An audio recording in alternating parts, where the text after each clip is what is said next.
Suelta el listón de tu pelo, desvanece el vestido sobre tu cuerpo y acércate a mí. Welcome aboard to our second episode of Beyond Borders.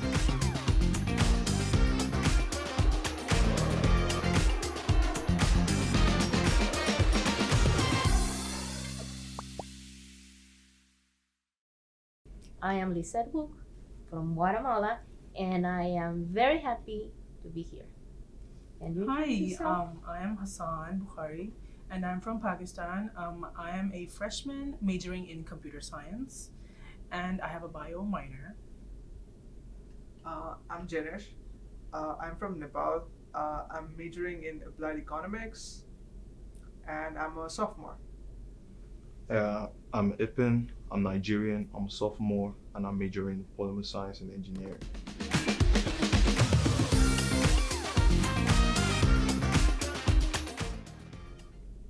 Well, welcome, guys.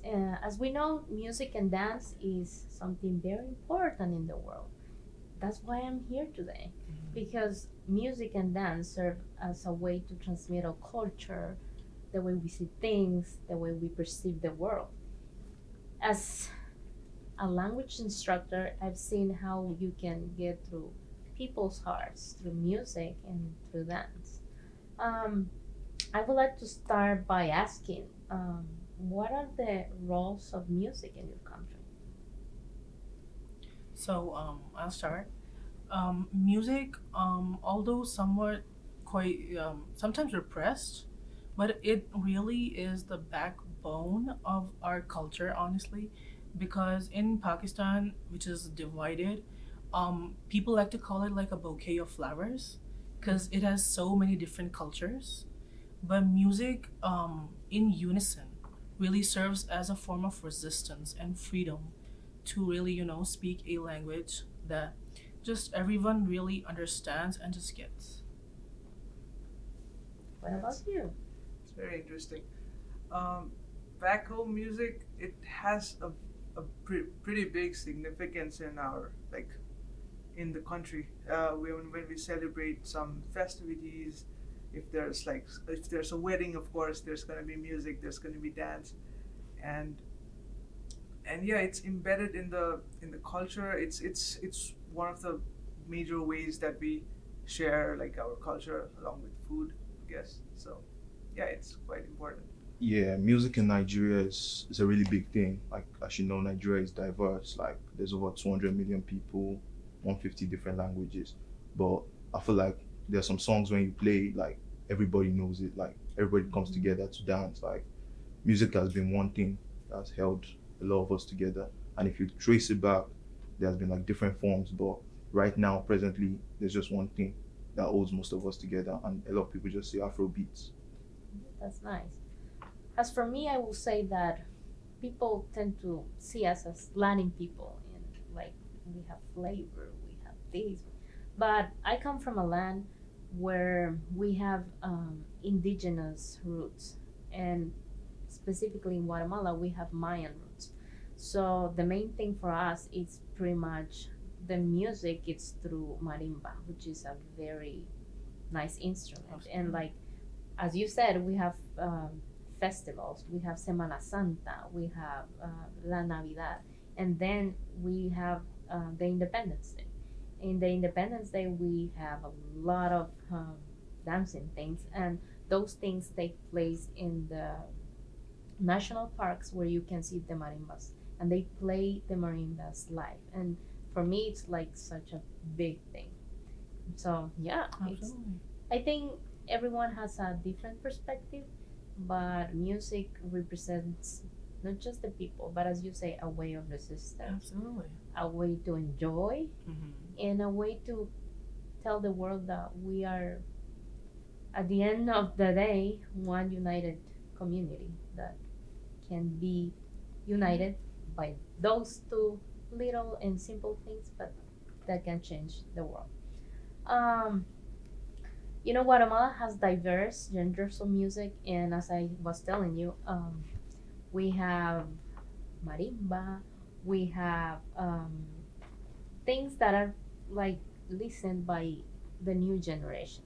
I don't know if you have heard about reggaeton, something that I really don't enjoy, but it's a huge thing in Guatemala and in Latin America. We have pop, we have rock, and in my country, we have groups that play salsa and merengue. For me, that's in my veins. It's in, like I just listen to music and I feel it. I don't know what about you guys. Personally, if I talk about Pakistan, there are many languages, but as the name suggests, Pakistan itself is broken down. So each of the letters stands for our different provinces, and all of them have different cultures, different languages, and different, music and dance cultures. If I talk about where I'm from Sindh, which stands for the land of Sufi saints. So, music for us really delves into, poetry. And when you talk about classical music, you can usually see it as folk music and like Indian classic music from our roots, especially from the Mughal Empire. And one of the most famous types is Qawwali, which a very famous singer called Rahat Fateh Ali Khan, just really emphasizes on that kind of music. And we also have ghazals, which means poetry. So our language, our national language, Urdu, is called the language of poets. So all of our music is very spiritual. If I had to give it one word, I'd call it mystical. Yeah, what about you? That's so interesting. Yeah. In Nepal, we have a lot of music. Like, it's a very diverse country, as you said. Nigeria, Nepal is also very diverse. We have like 123 national languages, and a lot of times there's music in so many languages, and like it's so nice that I listen to music. It's from my place, and I don't know a word that it's saying, but it's still kind of nice to hear. But the mostly it's big. It's currently it's heavily dominated by Nepali language, which is like the common language for everybody, even though we have a lot of them. So it's that, and it the there's like we have a lot of diversity in the kind of music as well. Like we have Dohri songs, which is the kind of like a call and response kind of song. So it's a music, but it's like a conversation. So this group gives like a talk, like in the form of music, and there's another group which is like replying, but it's the music, and the whole thing is just that call and response, and it's pretty interesting. Yeah. Yeah, that's really nice. So in Nigeria, like I said before, like music has been something that held us together, that is holding us together right now. But if we look at it, like if we go back then, like Nigeria was very diverse, people with different cultures, people with different music, same thing. So I can speak on a lot, but I'm Yoruba. So what I'll talk about is like they use it as a form of like an expression of joy, spirituality, and very poetic in many ways. Like for example, maybe during the coronation of a king or something, they would like write poems about the king, eulogizing his lineage and eulogizing his ancestors. And then there's this drum, they call it the talking drum. So as you beat the talking drum, it's kind of like it talks along with the story. So it helps along with the story. And as you beat the talking drum, you must also be talking and be saying like poetry with it. And then just like he said too about like the stories on that there's a story, and then the people will respond as you tell the story and you beat the drums. There's also something like that too in Nigeria, especially with the Yoruba people, and it's basically like stories under the moonlight. As they tell the stories, the person in charge of the story, they call him Dialo. So he would say the story. At some point in the story, he would start singing. Then the children is telling the story to respond, and then they start beating drums and they start dancing.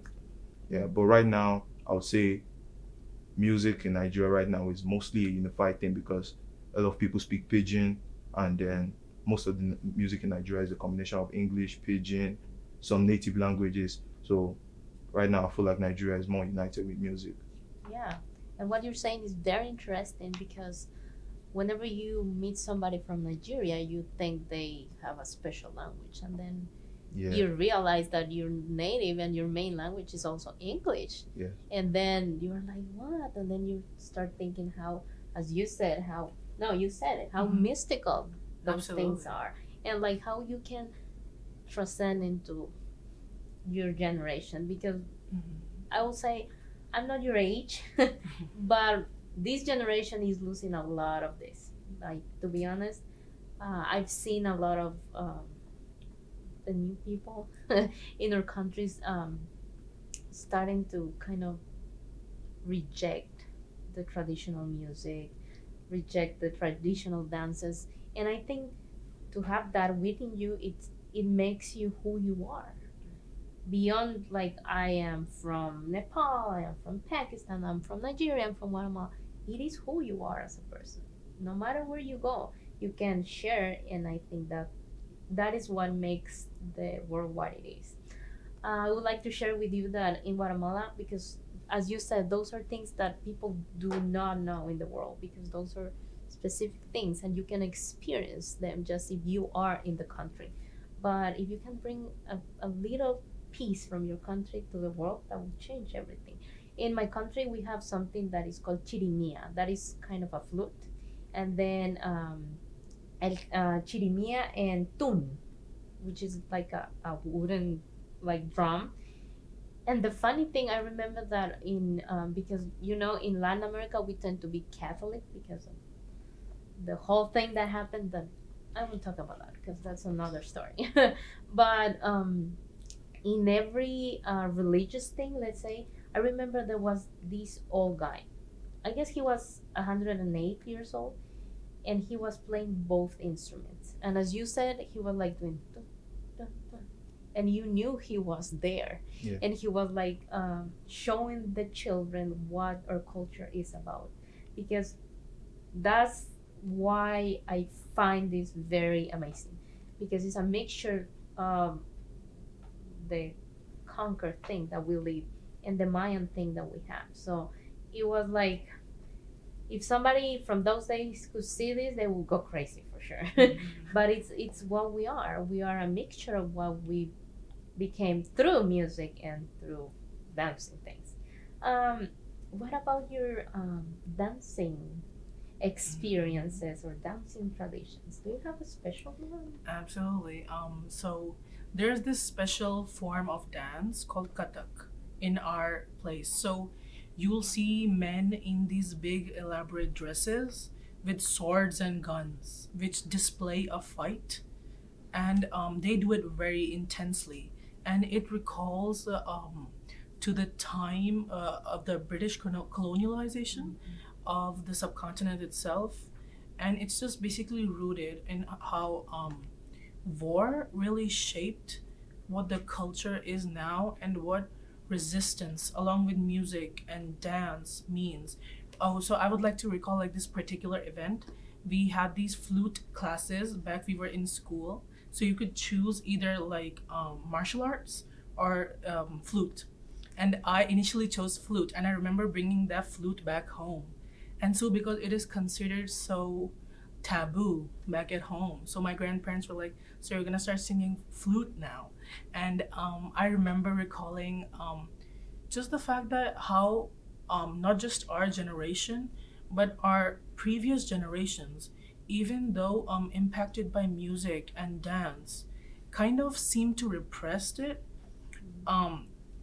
And of course, as you talked about, just religious influences and how the culture developed around this particular identity that around a particular belief, that it still managed to flourish. I was talking about Kathak, but there's also this tribal culture in one of our provinces called Balochistan, where there are feudal lords which manage to somewhat still today control not only the land of people, but also just their families in general, including like education that people have.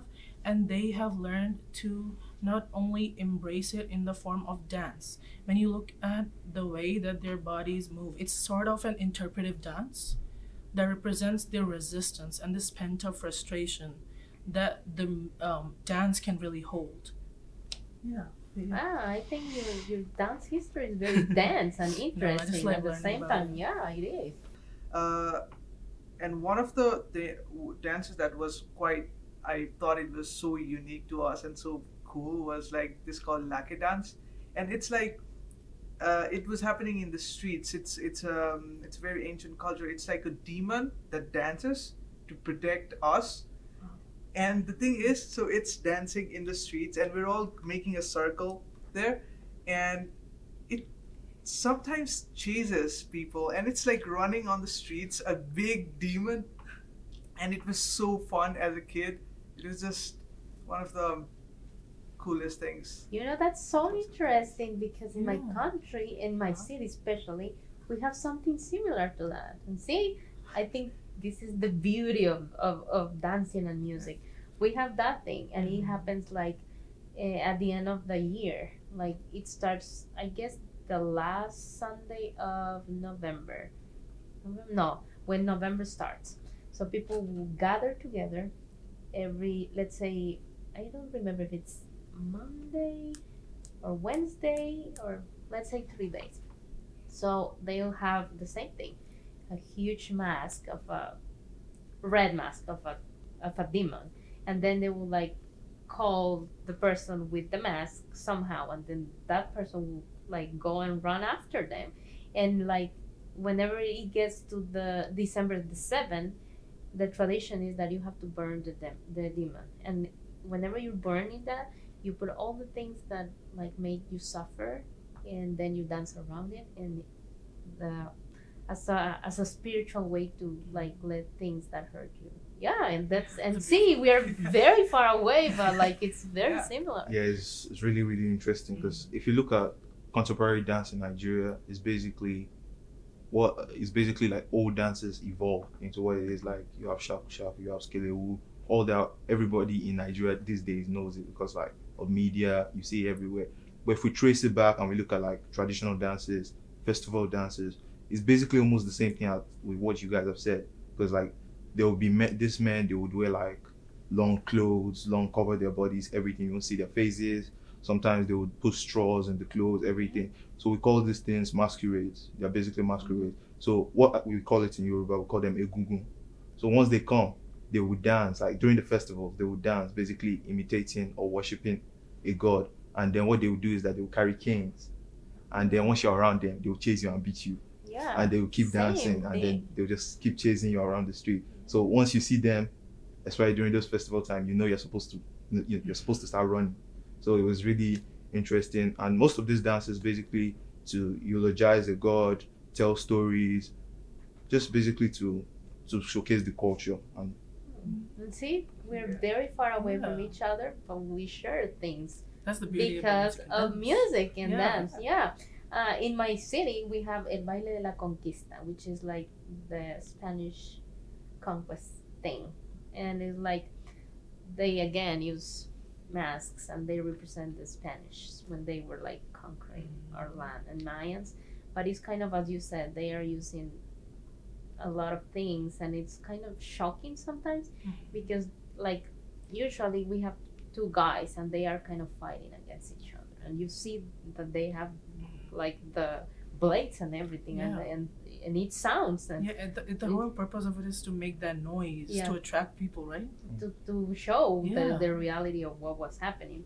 I also have one that I love a lot is El Baile de los Barriletes. You know, a kite in Spanish is well, it depends. If you're in Mexico, it's un cometa. If you're in Venezuela, it's I forgot, but it's a weird name. And for me, it's un barrilete. So in my country, whenever is the Day of the Dead, which you know is very famous, Yeah. for me is not that. It's El Día de Todos los Santos. So it starts with this huge kite festival. So people will have huge kites, and you fly them, and as high as you get them in the sky, it means that you are kind of connecting with the people who already passed to the other side. And then we have a dance, and so you have to have a huge kite on your back, and then girls dance with the kite on the back, and it's a sign of showing respect to the people who have passed and who you still believe that are with you. After you dance, then you take the kite and you fly the kite and you show that you had them with them. You kind of show them respect, how much they mean to you. And usually we write things on the kite and then you fly them, and then it's a proof of your love. Yeah. So I guess dancing in every culture is like deep. That's very meaningful. Yeah. It's not just. That's why I always tell people that before judging, you have to sit and talk and see, because from our we are from different countries, but at the end of the day, we share a lot of things that we didn't know, and then you are like, we are not so different. I mean, like physically, like superficial things, but then within inside you are the same people with the spiritual values and music, which for me it's amazing.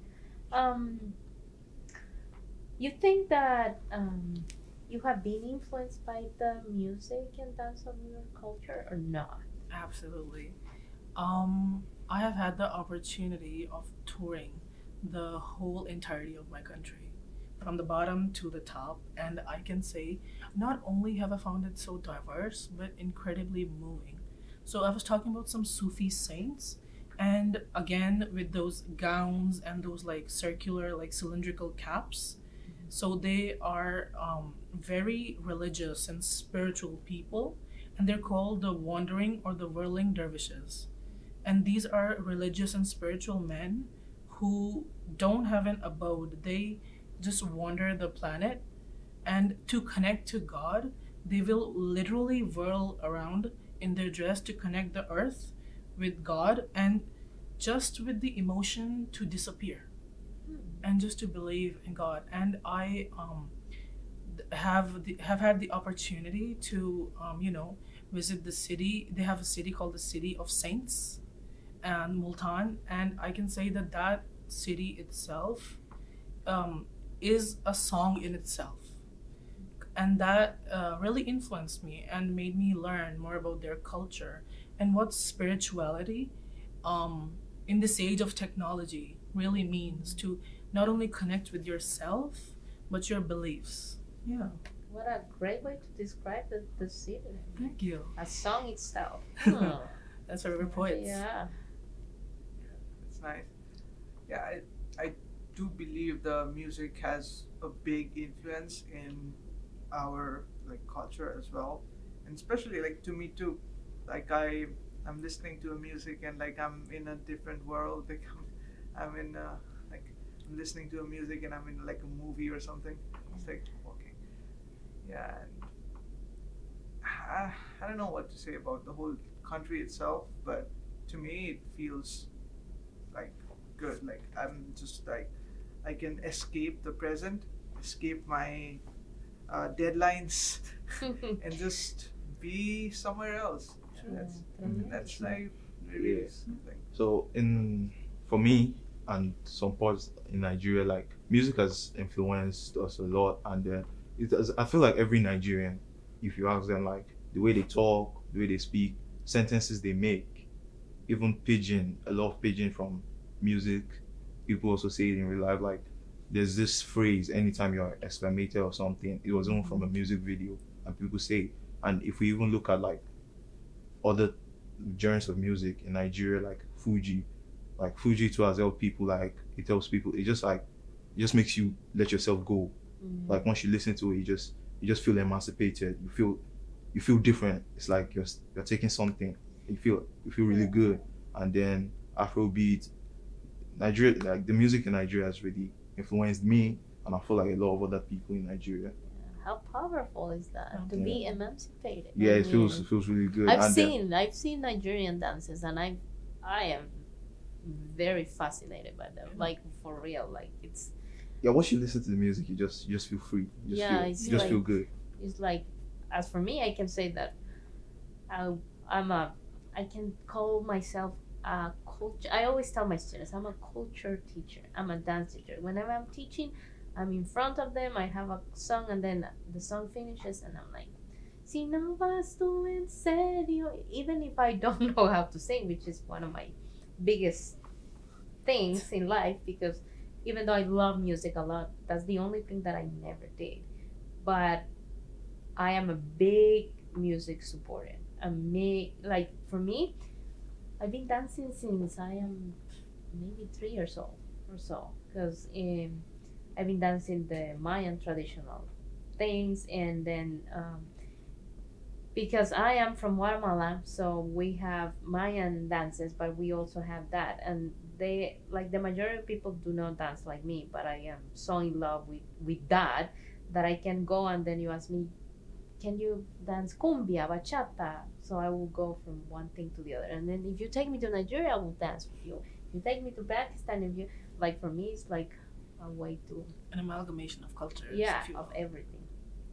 Well, it's been such a deep Mhm. and very enriching conversation this afternoon. What do you think, guys?